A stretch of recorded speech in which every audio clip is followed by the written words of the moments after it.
예, 이어서 정덕현 평론가와 함께 대중문화계 이슈 살펴보겠습니다. 어서 오십시오. 안녕하세요. 자, 먼저 가수 김호중 씨, 거짓말 의혹이 여론의 문매를 맡고 있습니다. 해명을 하면 할수록 의혹이 커지고 사태를 키우고 있어요. 네. 사실 이게 뭐 음주운전 뭐 이런 이야기가 나오면 사실 그 자체만으로도 사실 약간 타격이 있는 게 사실이거든요. 근데 이번 사태는 좀 특이한 게 보통 이제 이런 일이 벌어지면 이제 바로 진실이 드러난다거나 아니면 바로 사죄를 한다거나 뭐 이런 뭔가가 이게 진행이 돼야 되는데 그게 아니라 계속 뭔가 발표를 해요. 제작사, 소속사 쪽에서 뭔가 발표를 하는데 발표한 내용과 다른 정황 증거들이 계속 나옴으로 해서 바로 나와요, 바로. 예, 계속 나오면서 이게 계속 뒤집어지는 상황이 생긴 거예요. 그러면 또 소속사에서 또 다른 발표를 또 하는 거죠. 이게 사실 저는 좀 이해할 수 없는 부분입니다. 왜냐하면 국내에 각종 논란이나 이런 사건, 사고들이 나왔을 때 가장 대중들이 싫어하는 부분들이 뭐냐 하면 실제 사건도 문제지만 사건에 대한 거짓말이거든요. 예, 그러니까 거짓말을 했을 때 사실은 이게 연예 비즈니스라는 건 결국은 신뢰를 바탕으로 하는 거예요, 대중과. 근데 그렇죠. 이 신뢰가 완전히 깨지는 부분들은 거짓말에서 나온다고 보거든요. 그러니까 잘못했을 때 사과를 하면 나중에 다시 돌아올 수 있는 어떤 기회가 제공이 되지만 거짓말을 하면 영영 못 돌아온 사례도 있거든요. 그래서 이런 부분들이 좀 이 사태가 좀 잘못된 부분들이 있다. 이걸 뭐 이게 대처하는 방법에서 좀 잘못된 부분이 있다는 생각이 좀 들고 그럼에도 불구하고 좀 놀라운 건 뭐냐 하면 여기 좀 팬덤이 좀 특이하다는 거죠. 그래서 이럼에도 불구하고 이 김호중 씨 팬들 중에서는 여전히 뭐 응원하고 지지하고 지금 나오는 얘기들은 뭔가 잘못됐고 이렇게 얘기하는 일부 팬들이 있다는 거예요. 그래서 그런 모습들이 사실 팬덤 문화에 굉장히 바람직한가? 이런 생각을 좀 하게 되는 사태예요. 그래서 이게 결과적으로 어떻게 끝날 것인가 하는 부분들에 굉장히 집중해서 좀 보고 있습니다. 그 지적하신 대로 소속사에서 좀 거짓 해명을 한 게 아니냐는 그런 비판을 받을 만한 그런 행동들이 지금 반복이 되고 있잖아요. 네, 그렇게 할 수 있는 그 배경에 네. 이 팬덤의 지지가 있는 거 아니냐 그런 지적도 있거든요. 근데 사실은 저는 이게 모든 팬덤들이, 그러니까 김호중 씨의 팬덤 전체의 목소리가 대변된 것인가? 저는 거기에 좀 의심이 있어요. 왜냐하면 대부분 나서서 그런 얘기들을 하시는 분들은 좀 강성 팬덤인들일 거예요. 앞에서 하시는 분들. 근데 대부분의 많은 팬덤들은 이런 사태에 대해서 두 가지 감정을 가질 거거든요. 하나는 안타깝다라는 생각이 들 거고 한쪽에서 잘못했지 하는 두 가지가 이제 왔다 갔다 할 텐데 그런 분들이 나서서 뭔가 얘기를 하기보다는 사실은 침묵할 가능성이 훨씬 높거든요. 그러면 드러난 것만 보고 김호중 씨 팬덤은 이럼에도 불구하고 계속 지지한다. 이렇게 공식적으로 우리가 얘기하는 거는 좀 잘못된 것 같다는 생각이 좀 들고요. 그래서 뭐 팬덤이 어떤 목소리를 제대로 낼 것인가 하는 부분. 물론 그 운영자가 어떤 내는 목소리가 전체인 것처럼 다 이렇게 호도되는 부분들이 그런 경우도 있는데, 있을 수 있겠군요. 근데 저는 그런 부분들은 조금은 좀 수정돼야 되지 않나. 언론 쪽에서도 너무 이쪽은 콘크리트 팬덤이야. 그래서 뭐 특히 트로트 팬덤은 다 이래. 뭐 이런 식으로 가는 거는 저는 좀 잘못된 일반화의 오류라고 좀 생각합니다. 잘못된 고정관념을 심어줄 수도 맞습니다. 있겠군요. 김호중 씨 측이 지금 계속 강하게 끝까지 지금 아니라고 하는 부분이 바로 음주에 대한 의혹이거든요. 맞습니다. 자, 정덕현 평론가는 이번 사건 이 흐름들 쭉 보고 계셨을 텐데 네네. 어느 부분을 가장 주목해서 보고 계십니까? 이미 드러난 건 뺑소니는 사실이에요. 이미 이제 그 사실을 이제 부딪히고 그냥 그 사고 처리를 하지 않고 그냥 떠난 거잖아요. 그 현장. 근데 왜 사고 처리를 안 하고 떠났을까? 결국 그래서 그렇죠. 음주 의혹이 제기되는 근데 거죠. 사실은 음주든 아니든 이걸 떠나서 사고 처리를 안 하고 떠났다는 이 뺑소니만 갖고도 범법행위라고 할 수 있는데 거기에 이제 갖가지 의혹들이 들어있는데 떠나는 이유가 분명히 있었을 거 아닙니까? 그렇죠. 거기에는 우리가 다 이게 증거로 제시될 수는 없겠지만 심증으로 다 갖고 있는 부분들이 있죠. 근데 그런 거를 여러 가지 다른 그 소속사에서 뭐 공항까지도 얘기하고 공항장에 이런 얘기까지도 하고 해서 이거를 막으려고 하는 부분들이 있었는데 과연 그런 식으로 우리가 설득이 될 수 있을까? 근데 그 그만큼 음주 의혹 관련해서 그 유흥주점 간 건 맞지만 술을 안 마셨다고 했는데 대리기사를 불러서 이렇게 나오는 장면이 포착이 됐고 CCTV에 잡혔죠. 근데 대리기사를 보낸 뒤에 또 본인이 차를 몰고 가는 모습도 포착됐고 맞습니다. 계속 이런 식이거든요. 그게 이제 후반 뒤에 다시 나온 또 정황 증거라고 볼 수 있는데 CCTV에 잡혔다는 거죠. 그래서 1차를 하고 거기서 대리기사를 불렀다는 건 술을 마셨다는 뜻이고 그 다음에 집에 가서 거기서 다시 2차를 가기 위해서 자기가 자차를 몰고 가다 사고를 냈다 이런 상황이기 때문에 음주운전이 확실한 거 아니냐 이런 이제 의혹들은 당연히 좀 합리적으로 나올 수 있는 의심이라고 생각합니다. 예. 자, 그 공연 일정을 소화하던 중에 좀 이번 일이 터진 거잖아요. 네. 그래서 공연을 계속 할 것인가 이 부분에 대해서 이제 다들 뭐 하지 않을 것 같다 많이 봤는데 네. 이걸 지금 강행한다는 거죠, 아직 여전히. 맞습니다. 지금 예. 계속 강행하고 있는 상황이고 강행할 것 같습니다. 앞으로도. 근데 그게 저는 약간 그 부분이 좀 있는 것 같아요. 이게 이미 김호중 씨 정도가 되면 모든 그 뭐 티켓이나 이렇게 다 팔렸을 것이고 그러면 이거를 이제 취소를 한다거나 아니면 뭔가 좀 본인 말고 다른 사람을 세운다거나 뭐 이런 식의 다른 방식으로 가면 여기에 들어갈 수 있는 후폭풍이 굉장히 클 거라는 생각이 들거든요. 뭐가 있을까요?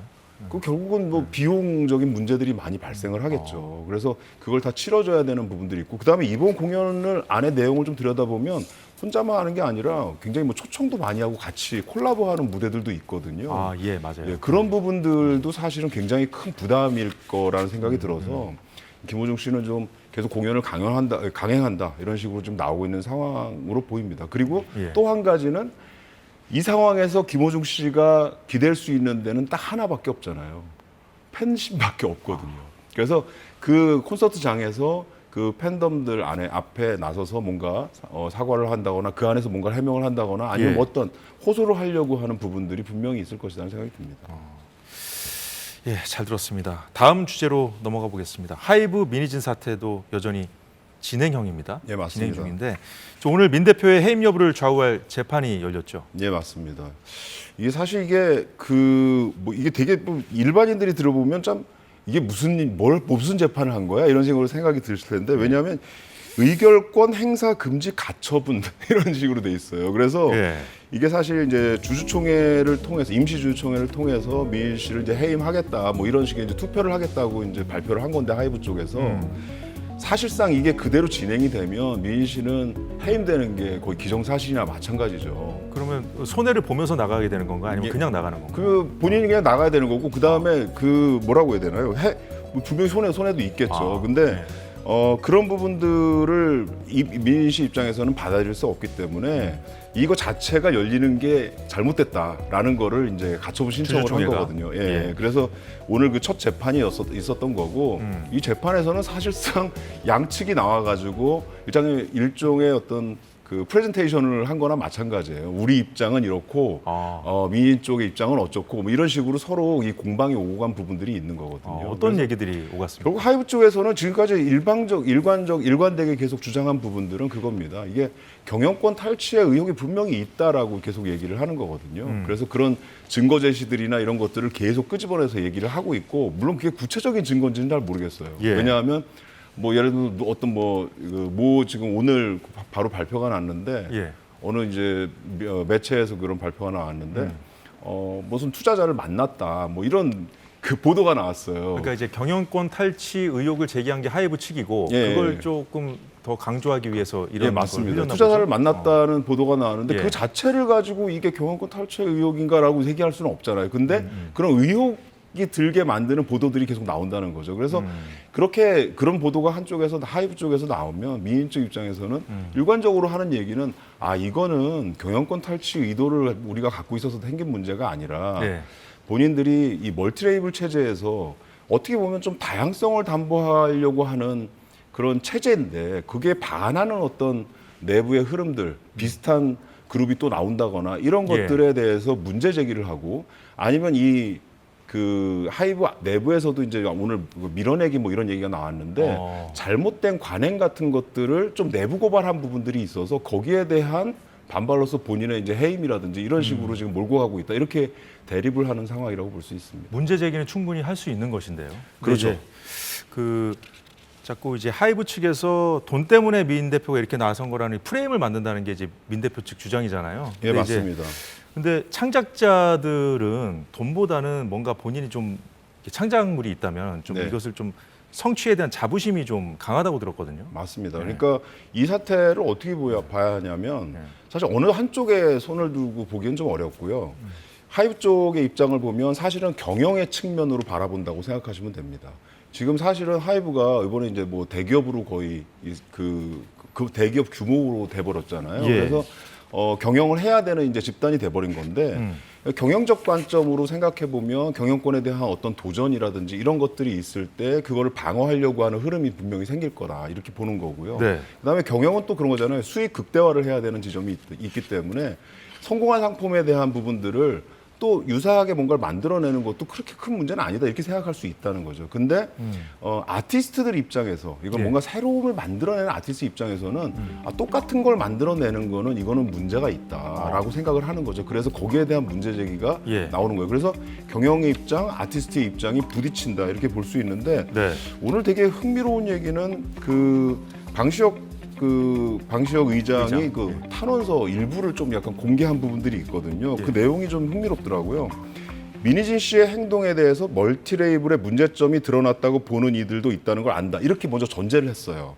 이건 뭐냐면 멀티레이블 문제들이 있다는 것도 본인이 이제 인지를 하고 있다라는 거죠. 뭐 인정한다는 거죠. 예, 인지하고 그 있는데 네. 하지만 아무리 정교한 시스템이라도 악의를 막을 수는 없다. 그러니까 악의라고 얘기를 했거든요. 아, 또 그렇게. 예, 그러니까 나오네요. 민희 씨 개인의 뭔가 돌발적인 어떤 돌발 행동, 악의 이런 식으로 표현을 하고 있는 거죠. 그래서 이 사태를 바라보는 시각차가 확실히 드러난다고 여기에도 좀 보입니다. 시각차. 네.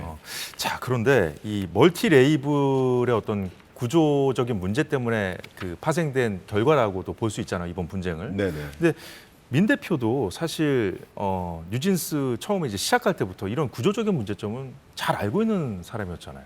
근데 그러니까 왜- 사실은 어떻게 보면 이 민 대표가 뉴진스라는 그룹을 만드는 과정에서 멀티레이블 체제에 사실 천병으로서 나온 거나 마찬가지거든요. 그러니까 뉴진스라는 그룹 자체도 어떻게 보면 예. 멀티레이블이라는 게 왜 필요하냐. 똑같이 찍어낸 듯한 아이돌 그룹들이 나오는 그 어떤 추세 안에서 K-팝 씬 안에서 뭔가 다양성을 동반할 수 있는 뭔가 새로운 어떤 그룹을 만들겠다라는 측면에서 처음 시도된 거고 그 결과물로서 뉴진스가 나온 거고 그리고 그 뉴진스가 그런 결과로 또 성공을 보여줬던 부분이 있는 거거든요. 그렇기 때문에 그 민희진 대표 입장에서 보면 사실은 이거를 조금 이 침해당한 느낌을 받을 수 있겠다. 그게 예. 밖에서 따라하는 건 뭐 인정할 수 있겠지만 내부에서 같은 레이블 안에서 비슷한 그룹이 나왔다. 여기에 대해서는 좀 반발할 수밖에 없는 부분들이 있지 않았을까 생각이 듭니다. 이제 법정 소송론까지 이어가서 앞으로 좀 그 관련 뉴스들이 또 쏟아져 나올까요? 어떻게 보세요?